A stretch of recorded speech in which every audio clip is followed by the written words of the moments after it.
Super Attorney Kevin Hughey is with us in the studio. Hey, man. Hello. Hello. First of all, I just noticed right before we went on the air what your shirt says. Not friendly, do not pet. That's very appropriate.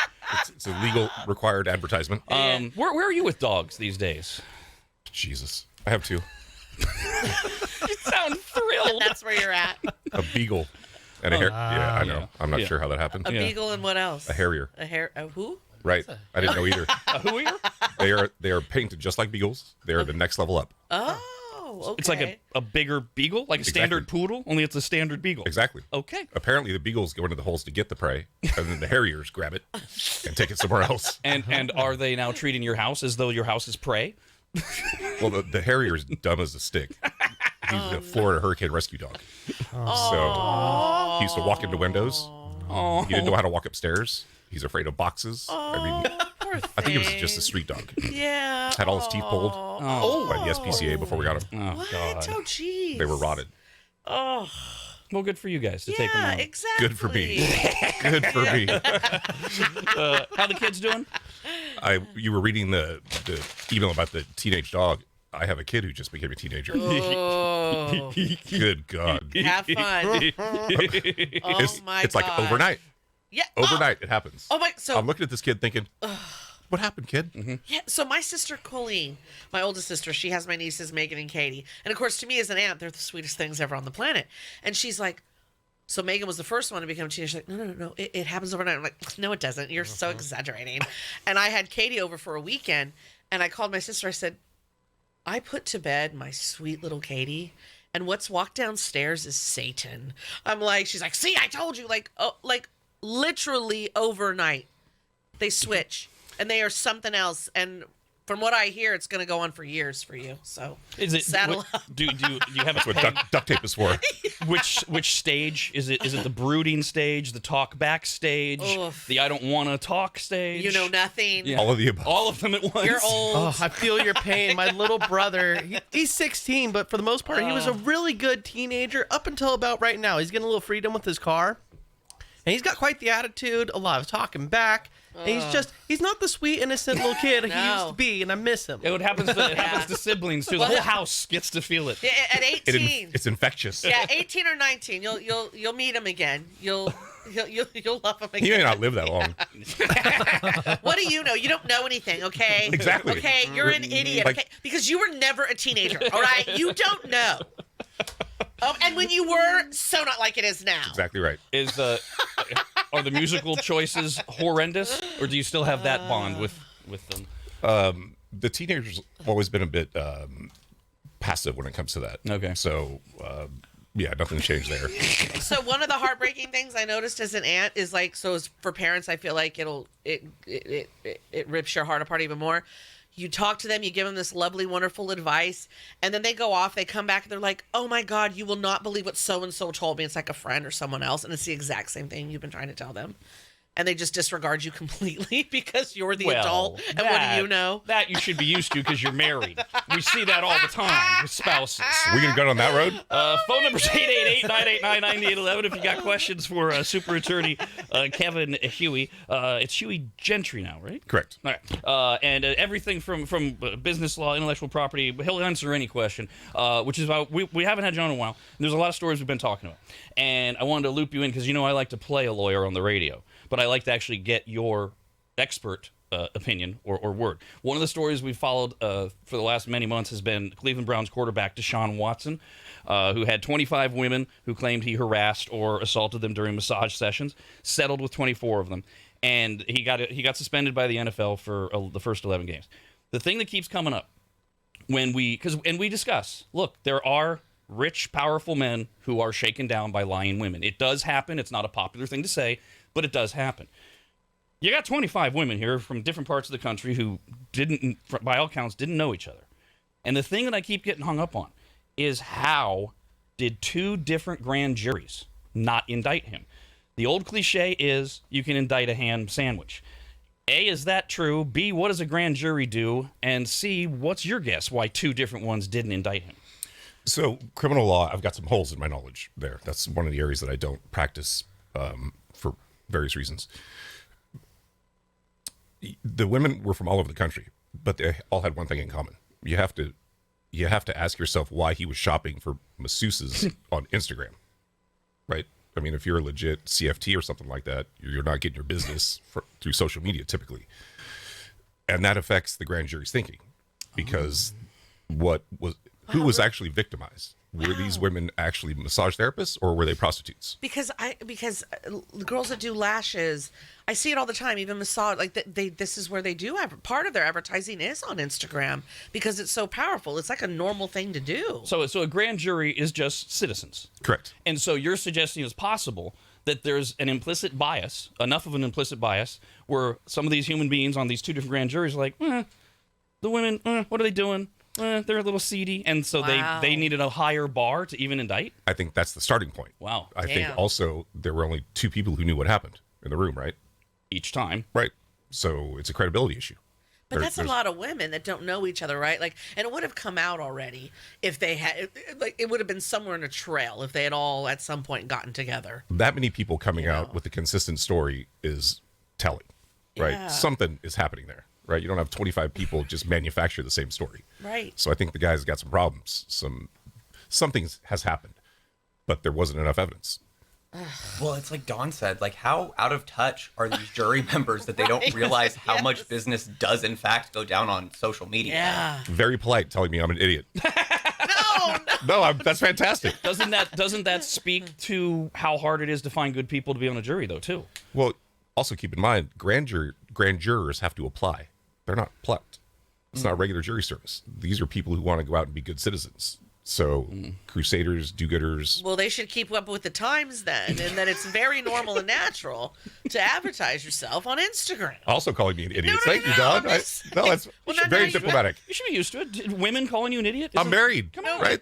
No, but now you know, right? So it's like Hello. it's very Learn some every day. It's very standard. Hello, Nikki. Good morning. Good morning. Hey. I'm not here to call him an idiot, so I actually have to. Oh, Wait till he gives you your answer. Correct.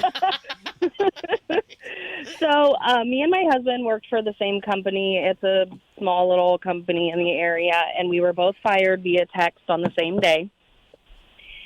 He worked for commission, and they promised to pay him out his commission, and it's been since June, and they haven't, and it's probably upwards of $20,000. We've never sued anybody before, so we don't know where to start. And is it even legitimate? that's a lot of money. I'm still hung up on being fired by text message. Yeah. That's an interesting fact. That's mean. That's absurd. $20,000 is real money, Yeah. but not in court. The filing fees these days just to get a complaint processed is $450 something. Damn. That's to start the process. So is it worth it? I'd say no. I mean, They just on the gotta math. let it go. But what I would do is go to the Department of Labor. I mean, there are agencies out there who will prosecute cases for you. Won't get their money. They will. They will? Yeah. It If just they will recover take something.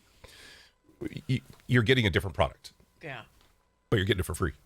Yeah. I mean, it's their Just- job to do stuff like yeah. that. So I would call the Department of Labor, or if there was some bias involved, the Department of Fair Employment and Housing. Now, when you get fired, you have to go in and sign paperwork, right? Is that usually the case, or no? Not always. No, always okay. How is it? I mean, how are you allowed to fire someone over text? Well, we break up with people over text. What's the I difference? know it just seems like there would be. What do you that'd want? be You want to be arrested for that, or No, it just doesn't seem like that would be the protocol for a Of course business. it's not the To be able protocol. to be allowed to do. bad people Or run something. businesses? I mean, Apparently, Yeah. those poor people. No, it's that's awful. I'm not. It's appalling, but and it's Yeah. unprofessional. It's cowardly. It's cowardly too. It's all. It's Yeah. it's, it's But all. it's of the not things. again. They're not doing anything that as a business they're not allowed to do. No. Keep up with the times, Don. I don't know. Well, yeah, this I don't know. I could never have employees because I'd have nothing but employees that are terrible because I wouldn't be able to fire them. It would be too sad. They've got lives and bills, but I thought like you had regulations on how you're supposed to fire. Oh yes, or regulation not or whatever. Yeah, the Okay. State Board of Regulatory Command tells me how I can fire people. Only- And as Kevin's demonstrated, depending on the situation, really bad bosses, really bad businesses can get away with stuff because it's so hard to recoup, or it's so hard to go after somebody, or expensive or timely, and people have jobs and other things, Yeah. etc.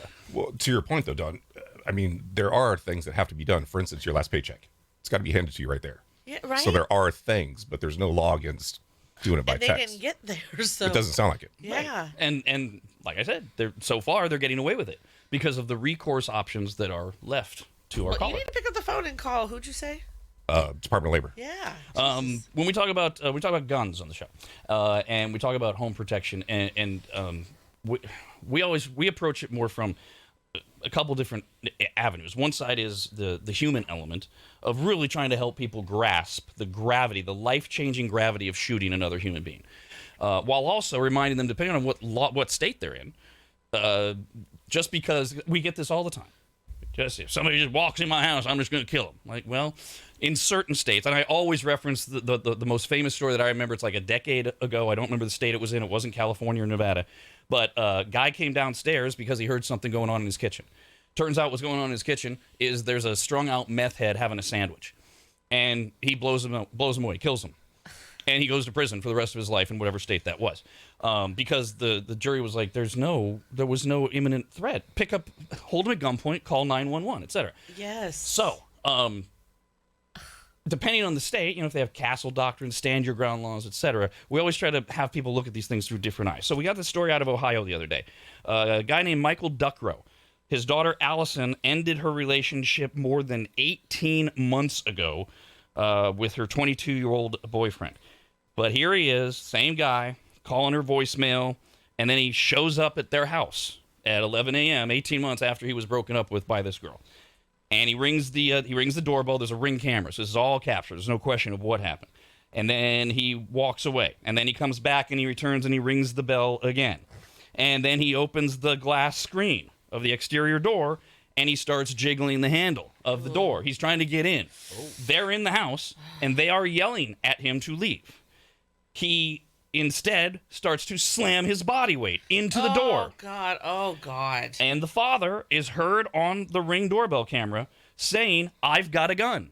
Doesn't stop the boyfriend, who does, you see this on the clip, he manages to get the door open a few inches.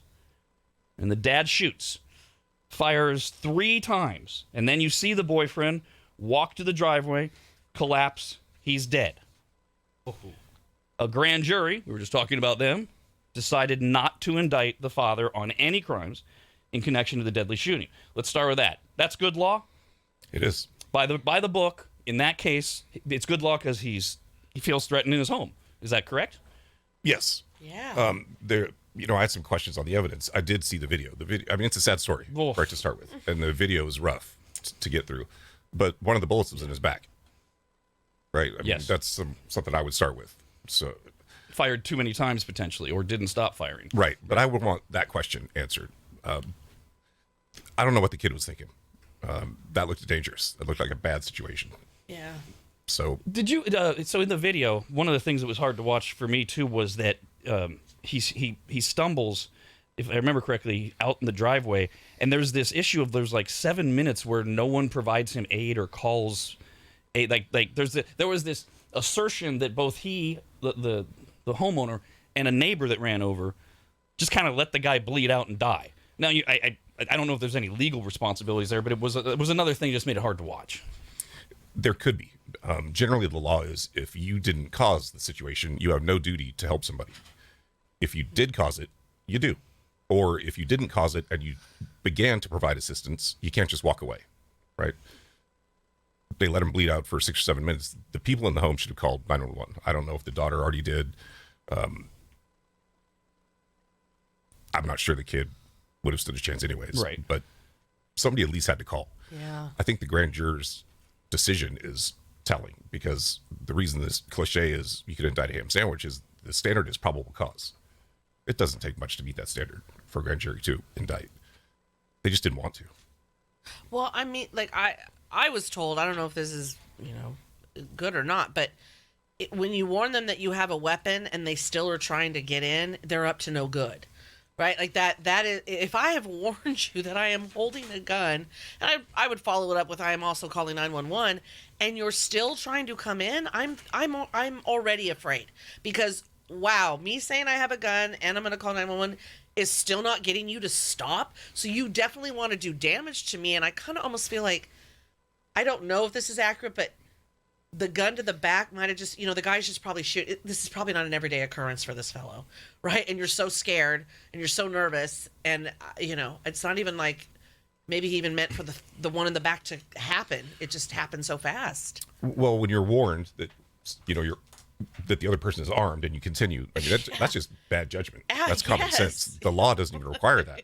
I mean, the Ohio statute's pretty darn forgiving, right? There's a lot of latitude there.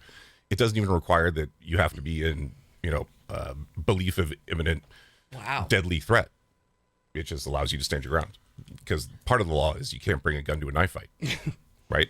I mean, this kid was unarmed and the other guy had a gun, and there's nothing that I think the homeowner did wrong at all. Legally or morally. I agree. But I do have questions like you. And Dawn's answer is the only one possible that I buy for the bullet in the back, is that it was what we call nerve shooting.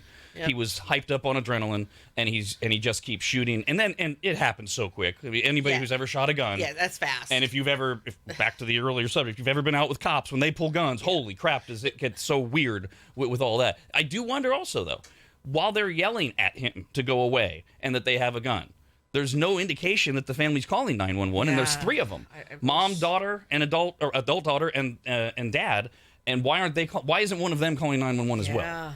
But again, not criminal. It's just we don't know people's experiences with police officers. That's true too. I know people that, I've always had good interactions, so I have no issue with that being something I'm going to do. But I have friends who have had terrible interactions, and the last they're ever going to call for help is a cop, and they're just going to take care of it themselves. Mm-hmm.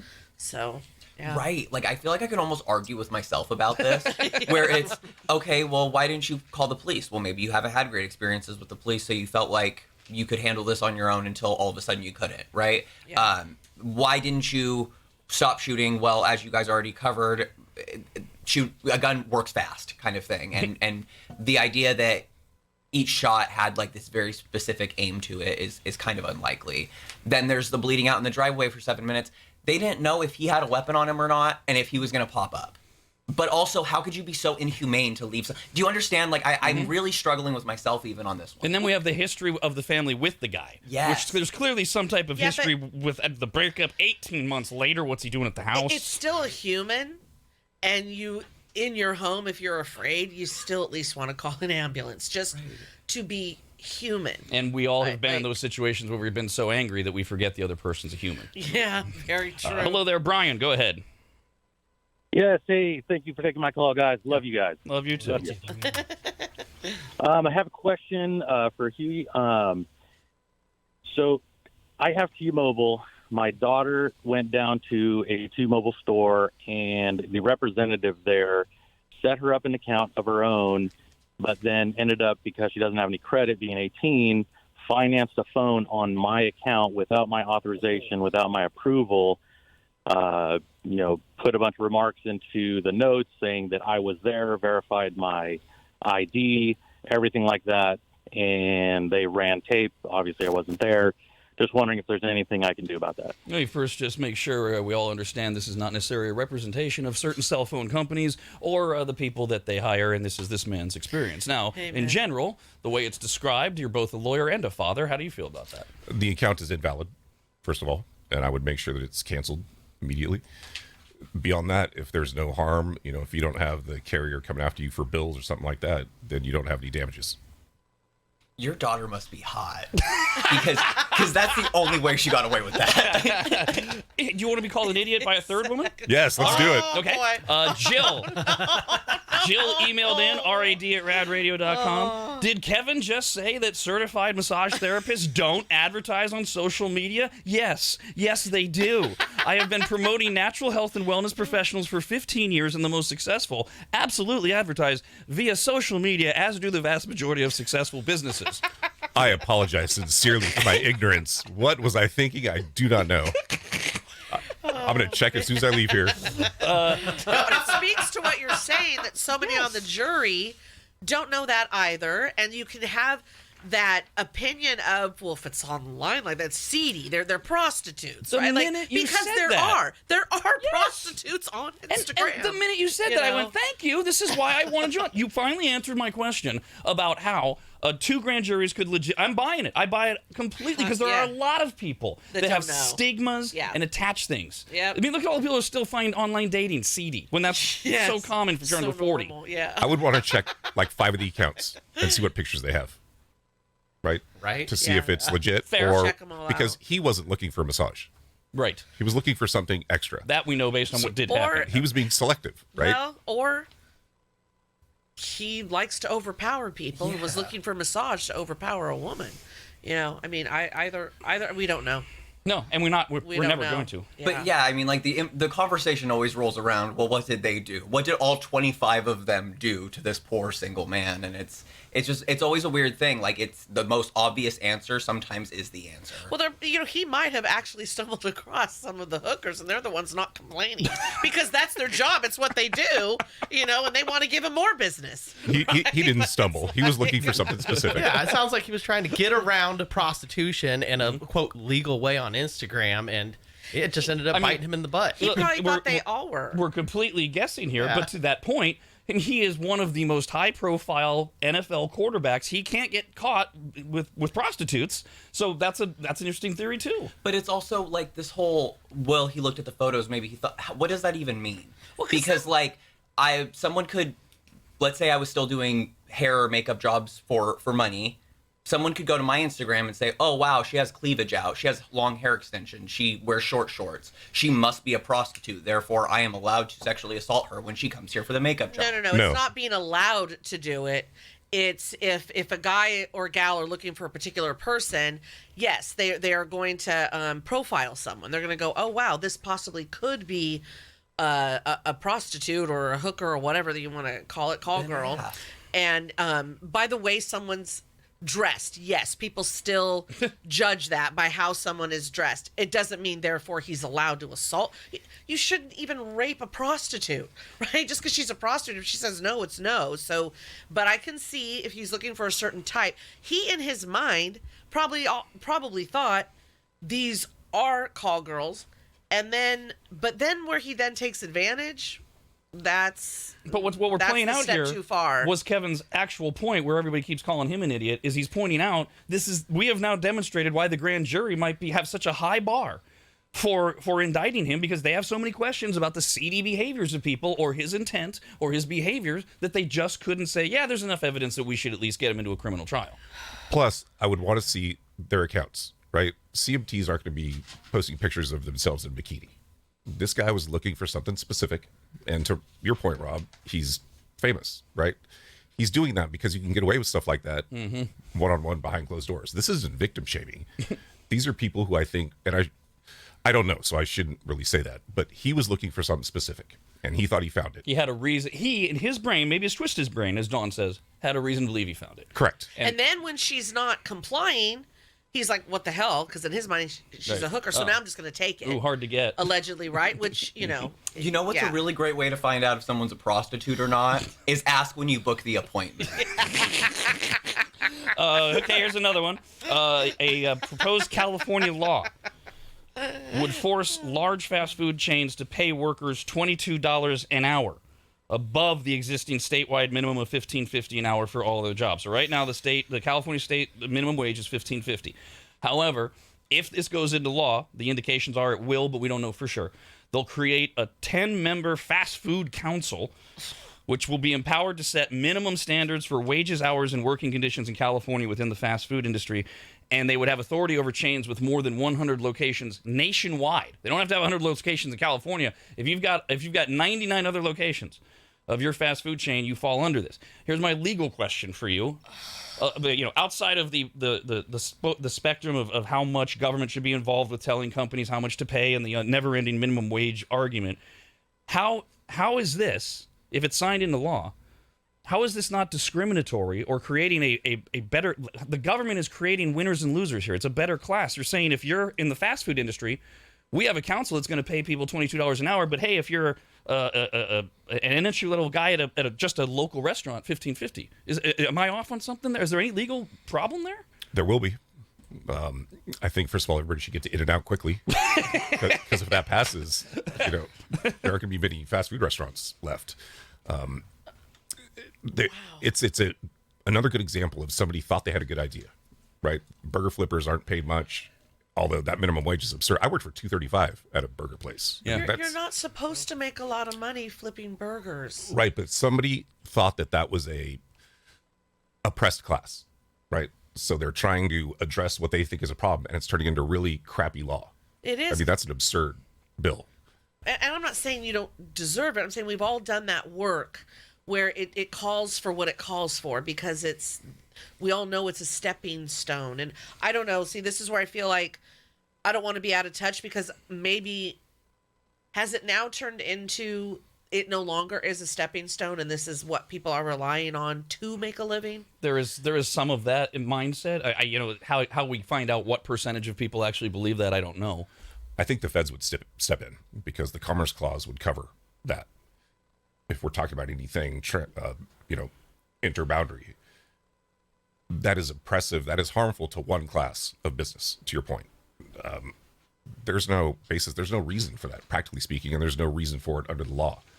The feds have exclusive jurisdiction over interstate commerce, and they could step in, and the law would be preempted. Could you imagine you're washing dishes at a restaurant and your friends over at this fast food place, they're making 22 and you're making you're going to be like, what the hell? Mm-hmm. Why is this not crossed why isn't this just anyone making minimum wage? Here's what it is now. I'd give up law. Hello there, Jessica. Good morning. Hi, I just wanted to speak to Queenie's point that you would have thought that the football player would have flat out asked if they were prostitutes. I'm a massage therapist. I am on Instagram, and I have definitely gotten those people that want to book a massage, and they ask me if I do sensual massage or if I allow them to be completely naked, and you can kind of pick up a vibe from people. I've also had people just flat out ask me if there's other services that I perform, and obviously I always say, nope. You can't find that here. Sorry about it. There's somebody else that you can find on Instagram. No happy ending here. Rats. But I mean, how does that work? I mean, for dudes that have hired doesn't it usually say I'm a call girl? Why are you asking me? I wouldn't know either. Sure, you know guys have maybe done this. Like, I mean, other than walking into a whorehouse, Right. You clearly know that's what they're there for. Honest to God, as a guy, my biggest fear would be that this isn't even a massage therapist / potential prostitute. It's a law enforcement agency that's trying to catch me soliciting for prostitution. Because- Which is why you wouldn't just ask. Right. And if you're Deshaun Watson, you definitely aren't going to ask, because what if that's what's going on? I used to be friends with someone, we're not now, and I should have asked him then, that would go to Vegas and have the girl come to the room. But I should have said, well, how did you know? Maybe he knew. Like it was maybe advertised as that. And she was a prostitute. What? Okay. Because that's specifically what he was looking for, was a prostitute. Because I have a massage therapist who comes to my house, but she's not a prostitute. Yeah. See, I'm thinking now he probably got the guarantee knowing that she probably performed extra services and then got too aggressive during the act, and that's where they got scared and said something. Oh, God. I don't even want to deal with you right now. I will say with the Vegas thing, in Vegas, it's pretty cut and dry. Like, the magazines of women, that's why they're called call girls. Like, it's the old tenderloin method. So there's that. But on Instagram, it's pretty easy to tell, because they normally put, whatever their whore name is, Myrtle, and then a bunch of like squirting emojis and like eggplants and peaches. And it's pretty... I got you. It's pretty clear. Okay. I'm going to have to cede to your knowledge on that one. It's also the possibility that he just assumes any girl who's advertising on Insta for massage is going to give me what I want. No. I'm scrolling through Instagram right now, looking at massage alleged offerings. Massage therapists. Offerings. That Are there cucumber emojis? So now is that her massage therapy Instagram page? That's her profile picture. In a bikini. Yeah. Okay. In water. Are there any emojis? Are there any eggplants or squirting water? Okay, I wouldn't hire Not that I her. saw. But I would you not weren't ha- looking for that. No, that's right. Well, but I'm not looking for that in a massage. I don't want my massage therapist. Right. But as Deshaun her Watson profile was. picture as a bikini, I want her to look professional. Otherwise, that's weird to me. Posing in her own personal page, good for you, girl, go girl. But like on a professional page, no, you need to be close. No, See, no. he wasn't looking for I'm not massage. hiring You're her. finding, you're very good at this for some reason I'm not aware of. You're finding the exact girls that he was looking for. Extensive research is what I have to do.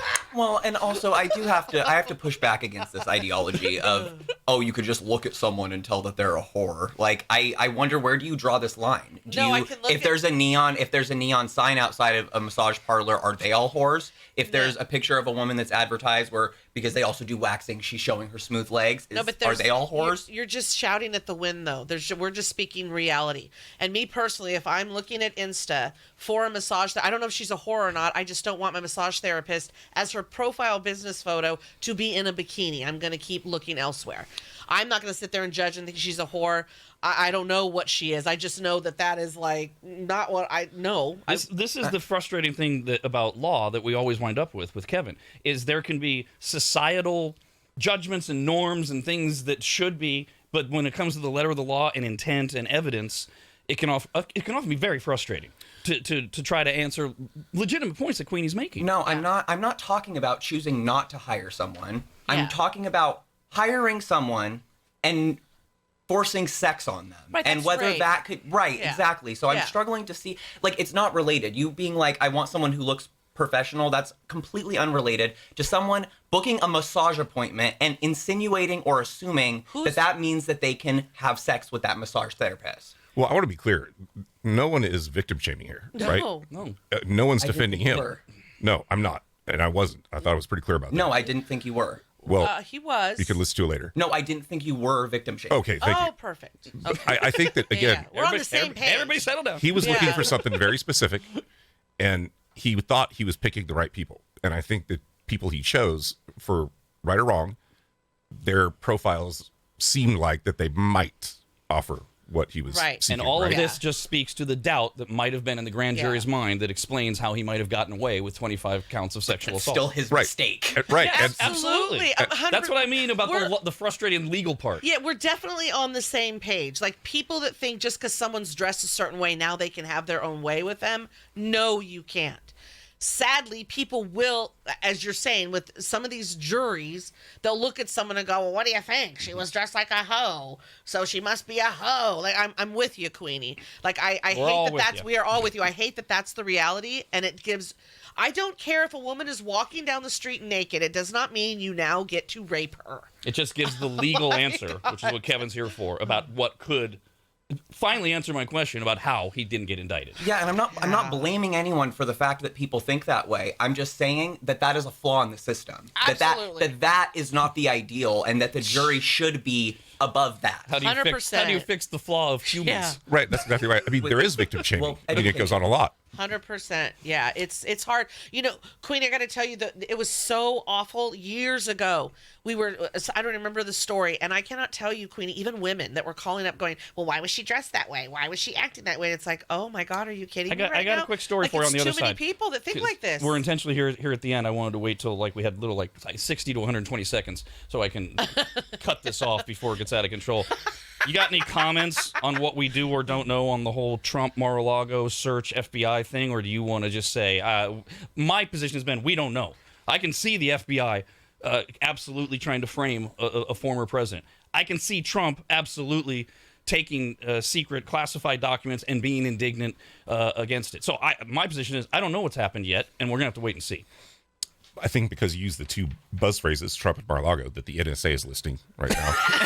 So I have little comment, but I think that I agree with you. I think Trump probably absolutely did do it. And if he did it, then that's government property. But it's all political. I mean, this is all agenda forwarding. Right. And the reason we veer away from so many of these things when we don't know is because it's all political and everybody already knows. If you're a Democrat, you already know he's an absolute criminal. He should never run for president. He should be in federal prison. If you're a Trumpster, you know that he's being set up and the FBI planted everything. And there's nowhere to go with it. And because you can never prove the negative. And that's not what they're trying to do. They're trying to prevent him from running again. Yes, exactly. So- right. The motivation is Right. don't even let him run, let alone get near the White House. Good. Thank God we did that at 6. Anything you want to add before I let you go? No, this was fun. It's always great having you. Just remember, I did not call you an idiot. There's still time. That is it. I mean, I didn't mean It is to. Kevin Hughey from Hughey Gentry.